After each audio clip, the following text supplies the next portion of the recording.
This week's Public Service Commission meeting considered and approved an extension of the 22.22 cents per kilowatt hour Levelized Energy Adjustment Charge for electricity consumption.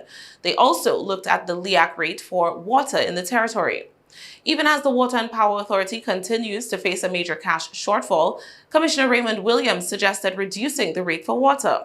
WAPA CEO Andrew Smith explained why that was not a good idea.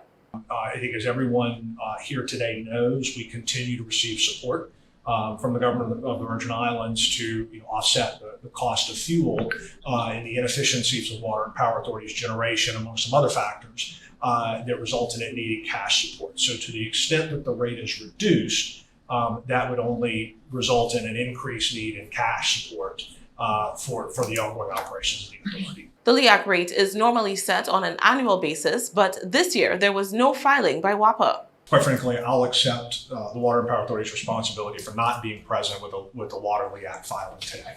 As we discussed, MFRs on electric, that's consumed a fair amount of time. We've been dealing with, obviously, I think everyone's aware of the VTOL situation that has consumed a disproportionate amount of management's time. Quite frankly, the water LEAC is something that did slip through the cracks.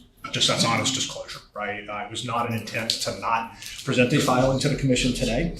What I am proposing that the Water and Power Authority will do is at the January hearing, we will make a water LEAC filing and ask the PSC to consider that submission at that point. And then there's so the point of rate changes, we haven't even done any calculation. So it would be purely speculation on my part to even think about what the water LEAC rate would be. Calendar year 2021, the LEAC rate for the water was $5.03 per 1,000 gallons.